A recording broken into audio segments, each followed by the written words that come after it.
Kata Rasul sallallahu alaihi wasallam, ya, kata Allah Subhanahu wa taala tentang kewajiban kita kepada orang tua, meskipun orang tua itu beda keyakinan, memerintahkan kita untuk berbuat kesyirikan, memerintahkan kita untuk apa? Berbuat kesyirikan. Wa in jahadaka ala an tusyrika bima laysa laka bihi ilm fala tuti'huma. Kalau keduanya memerintahkan kita untuk melakukan kesyirikan, kata Allah, jangan dituruti. Tapi apa kata Allah selanjutnya? Wa sahibhuma fid dunya ma'rufa. Tetap bergaul dengan baik, menolaknya pun dengan penolakan yang sebisa mungkin tidak meminimalisir menyakitkan hati, dengan kata-kata yang lembut, ya, dengan sikap yang santun. Itu sampai seperti itu, berbuat ihsan.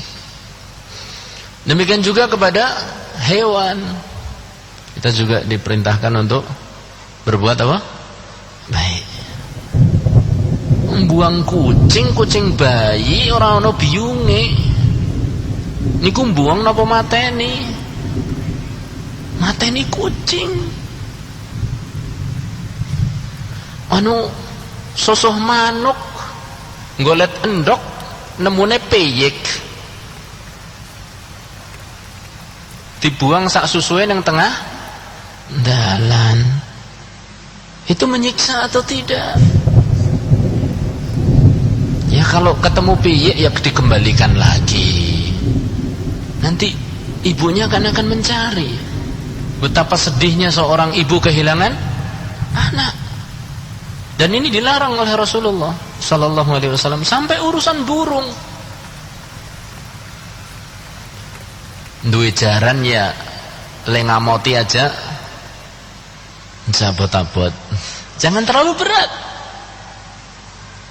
Pernah suatu saat beliau Rasulullah sallallahu alaihi wasallam sedang berjalan dengan para sahabatnya. Tiba-tiba beliau dan para sahabat melihat seekor unta. Dan unta itu mendekati Rasulullah. Masya Allah. Rasulullah sallallahu alaihi wasallam meripatin delewer, bukan belen, bukan untane kenang sakit, ndak, nangis. Kemudian dielus-elus sama Rasulullah sallallahu alaihi wasallam.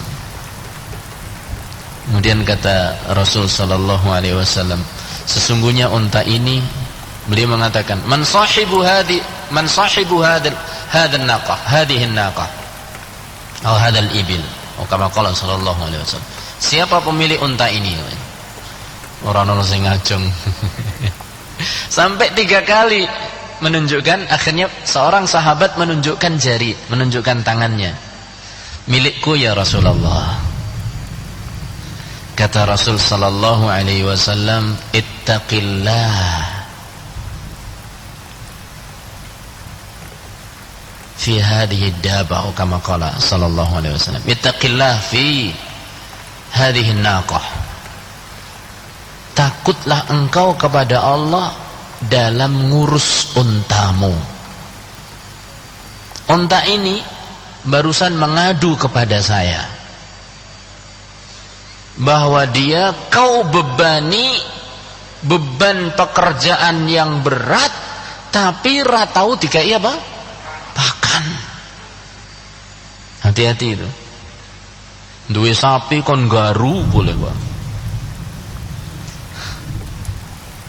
Tapi tidak dikasih apa? Makan. Punya kuda suruh narik apa? Andong, tapi makannya apa? Kurang. Hati-hati. Ya. Punya ayam ora tahu dikai pakan. Lau ngarep dibelek ya. Dibeleh, tapi ketika hidup dikasih makan. Ayam dan yang lain-lain. Ya. Jadi Masya Allah, Rasulullah sallallahu alaihi wasallam adalah uswah, contoh.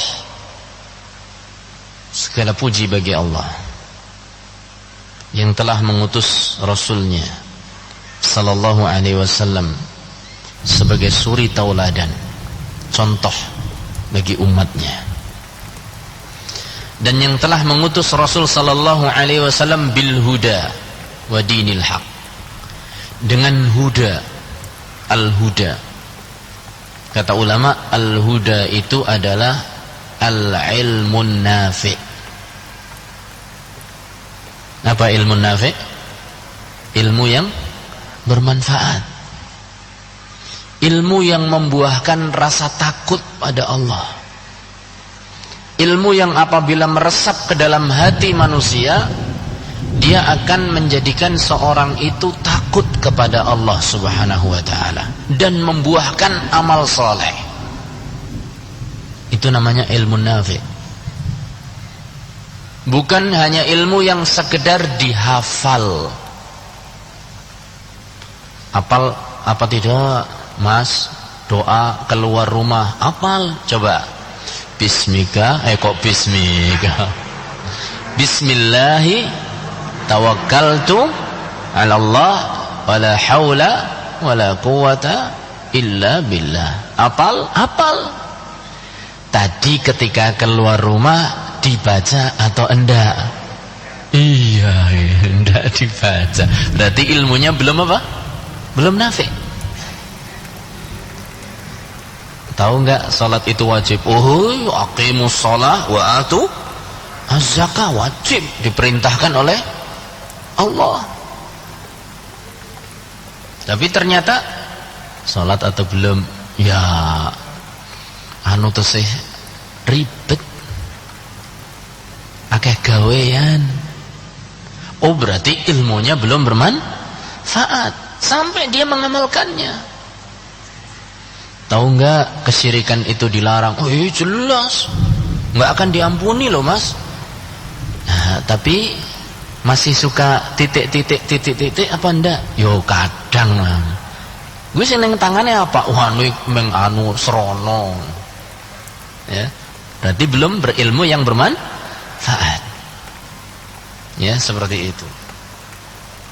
Jadi ilmu nafi itu al-huda wa dinil haq, dan amal soleh. Jadi Rasul sallallahu alaihi wasallam mengajari ilmu dan mengajari cara mengamalkannya.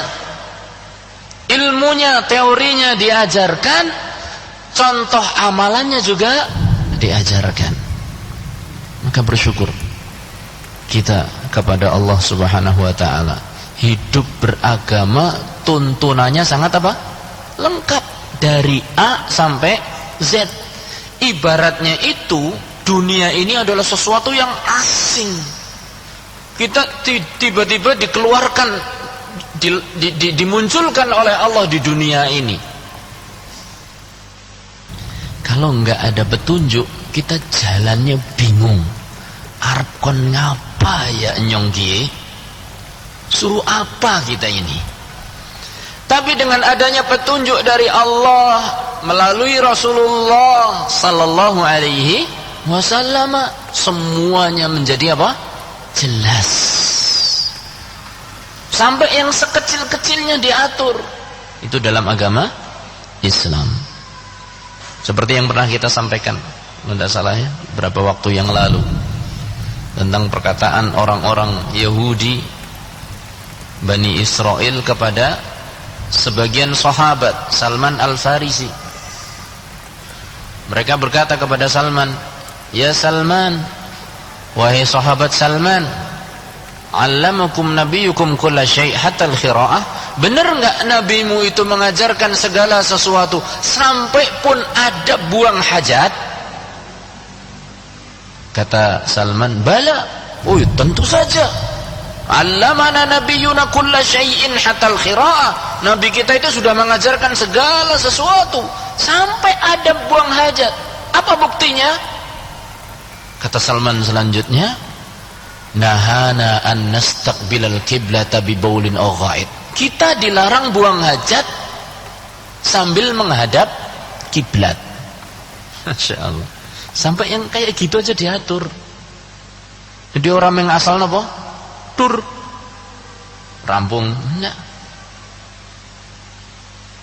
Wa nahana an nastanjiya bil yamin, dan kita dilarang untuk beristinja, membersihkan bekas buang hajat kita itu tadi dengan tangan kanan, enggak boleh. Tangan yang mulia ini. Wa nahana an nastanjiya bir rawthi, dan kita juga awil azm, atau kama qala sallallahu alaihi wasallam, dan kita juga dilarang untuk membersihkan hajat dengan raus, kotoran hewan yang najis. Anu nuwun sewu, kotoran haung garing, haung segawon ya. Tapi garing, tengok ora ono banyu. Lah kiye kena kok dudu watu ya, tapi ra apa-apa lah ya. Ternyata kotoran segawon mboten angsal ya. Atau dengan tulang itu adalah zadu ikhwanikum minal jin. Tulang itu adalah makanan saudara kita dari kalangan jin. Sampai makanan jin saja diperhatikan oleh Rasul sallallahu alaihi wasallam, jangan sampai ganggu. Bukankah ini adalah aturan untuk berbuat baik? Masya Allah, kita harus bersyukur diberi oleh Allah hidayah, masih memeluk agama ini sampai detik ini. Mudah-mudahan Allah melanggengkannya dalam diri kita, diri keluarga kita, dan kaum muslimin semuanya. Allahumma amin. Kita masih dalam pembahasan al-istiqamah. Apa itu istiqamah? Melazimi ajaran Islam, berpegang teguh pada agama Islam, baik dengan amalan yang tampak ataupun amalan yang tidak tampak, baik meninggalkan larangan-larangan yang tampak ataupun larangan-larangan yang sifatnya tidak tampak. Ini adalah istiqomah. Dan kita pada hadis terakhir ya, di bab ini, karena hanya 2 hadis ya, di bab al-istiqomah itu hanya 2 hadis. Hadis yang pertama kita sudah sampaikan secara sekilas, hadis ke-85, dan selanjutnya adalah hadis ke-86. Itu kita kemarin baru sampaikan secara cepat. Kita akan pelajari hari ini hadis tersebut, dan jika memungkinkan akan masuk ke dalam bab yang selanjutnya insyaallah taala. Qala al-Imam an-Nawawi rahimahullahu taala, berkata al-Imam an-Nawawi rahimahullahu taala, wa an Abi Hurairah radhiyallahu taala anhu, dari sahabat yang mulia Abu Hurairah radhiyallahu taala anhu, qala, dia berkata, qala Rasulullah sallallahu alaihi wasallam, telah bersabda Rasulullah sallallahu alaihi wasallam, qaribu wasaddidu, bersikap muqarabahlah. Muqarabah, jangan dibalik ya, muraqabah beda. Muraqabah sudah kita pelajari. Muraqabah itu merasa diawasi, senantiasa merasa diawasi oleh Allah dalam hati, yakni keyakinan kita itu diawasi oleh Allah, bersitan hati diawasi oleh Allah, ucapan kita juga kita harus merasa diawasi oleh Allah, amalan-amalan dan tindak tanduk kita juga merasa diawasi oleh Allah. Itu muraqabah. Kalau ini beda ya. Kalau itu roknya dulu baru qaf. Kalau ini qaf baru apa? Ra. Qaribu, berusahalah mendekat. Qaribu, berusahalah mendekat. Wasaddidu, dan berusahalah tepat. Qaribu wasaddidu, Berusahalah mendekat dan berusahalah tepat. Wa'lamu, dan ketahuilah, annahu lan yanjua ahadun minkum bi'amalihi. Ketahuilah bahwa tidak seorang pun dari kalian akan selamat dengan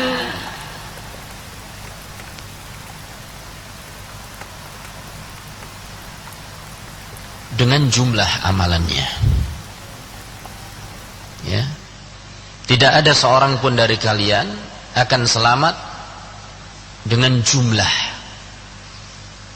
dengan ditukar amalannya. Jadi ada keselamatan, ada amalan. Keselamatan itu tidak bisa ditukar dengan apa? Amalan. Karena nilai amalan kita sangat sedikit. Ketika ada pernyataan seperti ini bahwa amalan atau keselamatan yang kita cari-cari itu tidak bisa dibeli, tidak bisa ditukar dengan apa? Amalan. Muncul pertanyaan dari para sahabat.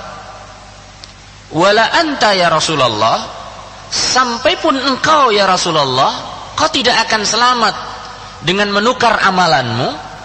Jadi amalanmu tidak akan bisa ditukar dengan keselamatan. Kata Rasul sallallahu alaihi wasallam, wala ana, saya pun tidak. Hanya saja, ini tolong dicamkan sabda Rasul sallallahu alaihi wasallam ini, illa, hanya saja, ya, an yataghammadani Allahu bi rahmatin minhu wa fadl. Hanya saja Allah telah meliputi diriku dengan rahmat dan karunia-Nya. Berarti Rasul sallallahu alaihi wasallam selamat atau tidak? Selamat atau tidak? Selamat. Berarti kalau selamat masuk surga atau tidak? Surga, jelas. Jadi jangan sampai kita menjadikan hadis ini landasan yang mengatakan bahwa Rasul sallallahu alaihi wasallam saja belum dijamin masuk surga. Hadisnya apa ini? Wala anta ya Rasulullah, wala ana. Saya enggak juga bisa selamat. Tuh lihat, Rasul sallallahu alaihi wasallam tidak dijamin masuk surga. Lanjutkan hadisnya. Hadisipun tolong dipun lajengaken. Jangan dipotong. Illa, hanya saja saya itu sudah dijamin, ditutupi, dilingkupi dengan siapa? Dengan rahmat dan karunia dari Allah. Berarti dalam kurung kesimpulannya, oh, Rasul sallallahu alaihi wasallam dijamin masuk surga dan selamat. Gitu. Jadi ampun dipun potong. Ya. Jangan dipotong, tapi coba keterangan selanjutnya apa? Illa an yataghammadani Allahu bi rahmatin minhu wa fadl. Saya pun gak akan selamat dengan amalan saya. Saya tidak akan selamat dengan tukar menukar amalan saya. Hanya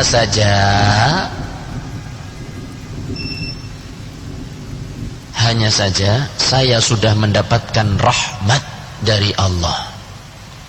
Sudah dirahmati oleh Allah, sudah dapat karunia dari Allah.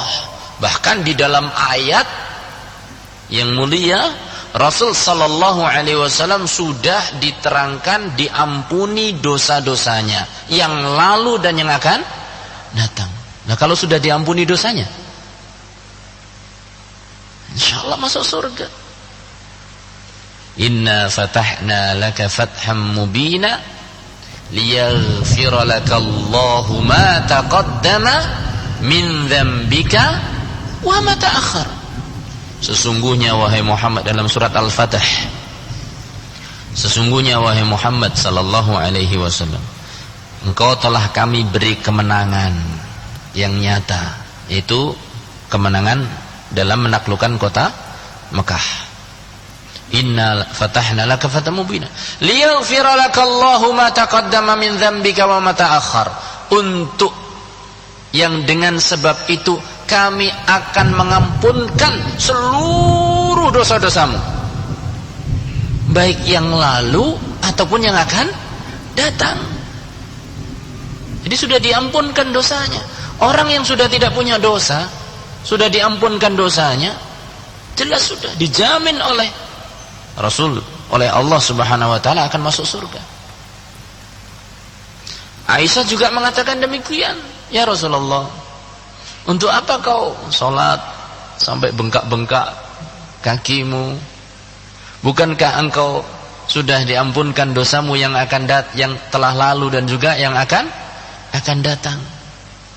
Kemudian kata Rasul sallallahu alaihi wasallam mengatakan, afala uhibbu an akuna abdan syakura. Justru aku diampuni dosa-dosaku itu, aku ingin jadi hamba yang bersyukur. Levelnya beda kalau sebagian umat Islam ini. Begitu tahu diampuni ya sudah santai. Makanya kalau merasa mendapat Lailatul Qadar, ya kayak ibadah berapa tahun? 80 tahun jadinya nyantai. Lah mengko setahun maning ketemu Lailatul Qadar, diampuni maning, nyimpen maning. Nanti setelah itu santai lagi, Masya Allah ya. Ramadan alhamdulillah kurang berapa hari? Sebulan? Ya 1,5 sekarang. Jadi begitu. Rasul sallallahu alaihi wasallam sudah dijamin diampuni dosa-dosanya yang lalu dan yang ada, otomatis masuk surga. Dan di sana ada hadis-hadis yang jelas menjelaskan para sahabat itu masuk ke dalam surga. Ada beberapa hadis yang menerangkan bahwa beberapa sahabat itu jelas-jelas masuk surga. Kata Rasul sallallahu alaihi wasallam, Abu Bakar fil jannah, Umar fil jannah. Lah kalau sahabatnya saja masuk surga, masa Rasulnya utusan Allah? Malah masih ada sebagian yang meragukan dan mengatakan belum tentu masuk surga, atau belum ada kepastian masuk surga. Makanya ada 10 orang yang diberi janji masuk oleh Allah oleh Rasul sallallahu alaihi wasallam masuk ke dalam surga. Di antaranya selain 10 itu ada banyak, jadi bukan hanya 10, ada banyak sahabat-sahabat yang lain. Selain 10 yang disebutkan oleh Rasul sallallahu alaihi wasallam, juga misal ada Ukashah bin Mihsan. Ya, yang saat itu kita sampaikan hadisnya. Tentang tentang apa? Bahwa umat Muhammad, Nabi Muhammad sallallahu alaihi wasallam akan banyak sekali masuk ke dalam surga, dan diantaranya ada 70.000 orang umatnya yang akan masuk surga tanpa hisab, tanpa azab. Ukashah bin Mihsan mengatakan, ya Rasulullah, ud'uli an akuna minhum. Ya Rasulullah, doakan hamba, doakan diri saya ya Rasulullah, supaya saya itu bisa masuk pada 70.000 itu yang masuk surga tanpa hisab, tanpa azab.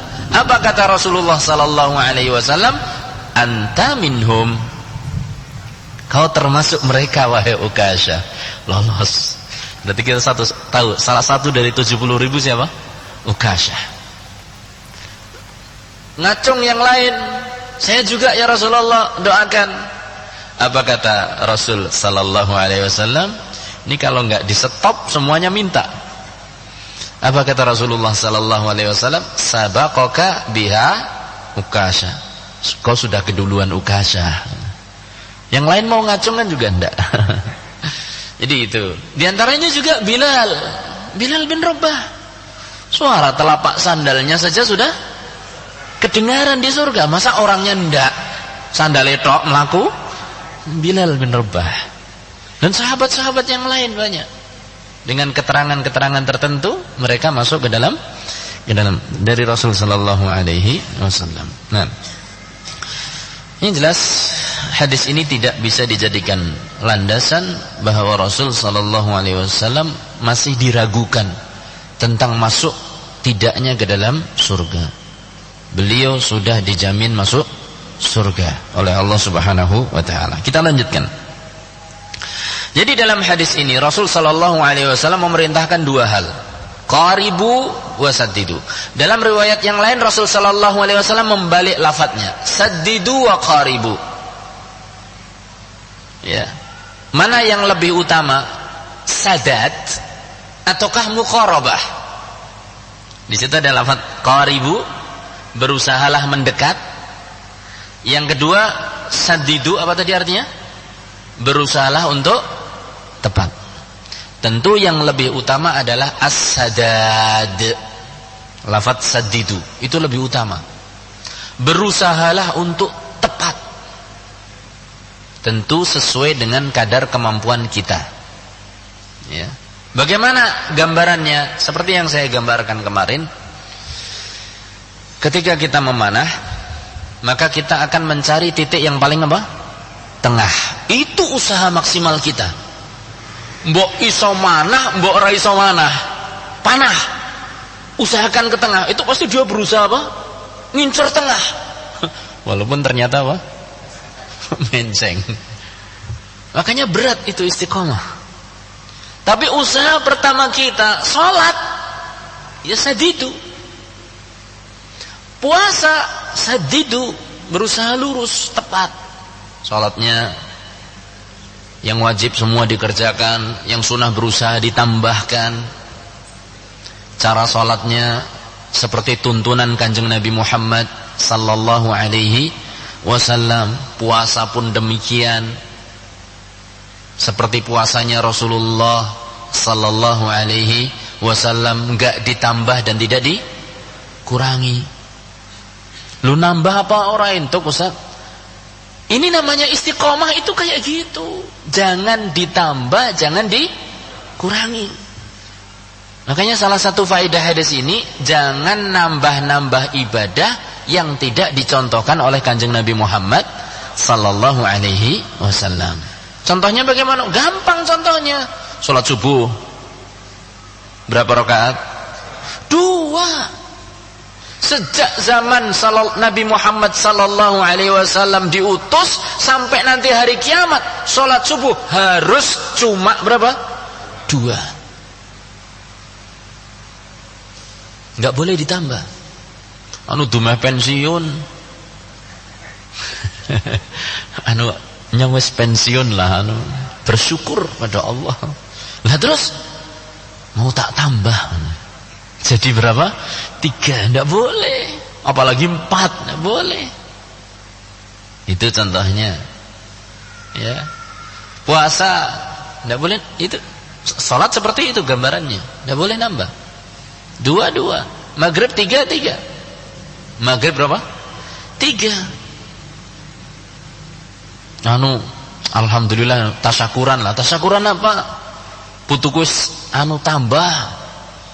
Salat maghrib harap tak tambah jadi 4, tidak boleh. Itu namanya tidak istiqomah itu. Tapi saya mau tanya sekarang, siapakah orang yang salat maghrib tasyahudnya 4 kali tapi sah salatnya? Ada enggak? Ada? Siapa yang pernah seperti itu? Mabuk? Masbuknya gimana? Kapan? Tasyahud terakhir duduk, kemudian berdiri. Setelah itu enggak, bukan tasyahud terakhir. Ayo, kalau tasyahud terakhir ikut imam, berdiri itu sudah dia. Nanti dia mulai rakaat pertama, enggak ada tasyahudnya kan?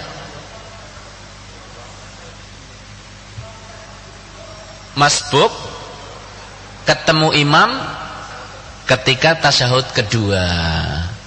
Imamnya lagi tasyahud kedua, duk teko, telat iki. Allahu Akbar, langsung ikut apa? Tasyahud. Terus 0 rakaat ya, 0 rakaat. Tapi tasyahudnya sudah dapat 1. Kemudian dia berdiri. Berarti bagi dia rakaat keberapa? Pertama. Tapi bagi imam rakaat terakhir. Imamnya tasyahud maning. Lawang tasyahud terakhir. Berarti kita dalam tanda petik terpaksa kan? Memang diperintahkan untuk mengikuti apa? Imam. Jadi kita sudah di rakaat pertama, tadi kan 0 rakaat. Di rakaat pertama tasyahud. Dah 2 tasyahud. Kemudian imam salam kita berdiri, masuk rakaat ke berapa? Ini 0 rakaat saya tekuk tadi. Rakaat kedua. Berarti setelah itu duduk tasyahud atau enggak? Tasyahud maning. Wis ping 3 lho tasyahude. Terus rasa bingung, ya Allah, salam ora ya? Salam. Sudah tasyahud awal, ya. Kemudian berdiri lagi. Berdiri langsung rakaat yang ketiga tasyahud akhir. Berarti dapat tasyahud yang di 0 rakaat tadi. Terus tasyahud lagi, tasyahud lagi, tasyahud lagi. Ini orang sholat maghrib tasyahudnya sengaja 4 kali tapi sah. Ya, jadi bukan penambahan agama ini kalau yang seperti ini. Ya, yang seperti ini bukan termasuk penambahan agama. Ini tetap istiqomah. Cuma kurang. Kenapa? Masbuk kurang lah, tapi mudah-mudahan Allah mengampuni. Tergantung telatih kena apa. Oh ngerti meh komat terus dolanan HP ya. Ngerti meh komat tokone dereng tutup. Ngerti meh habis azan terus tengah sawah. Jadi mudah-mudahan Allah mengampuni. Kurang berapa? 1 menit. Jadi itu sadat namanya. Sadat itu tepat sesuai dengan apa? Tuntunan agama Islam, tentu sesuai dengan kemampuan.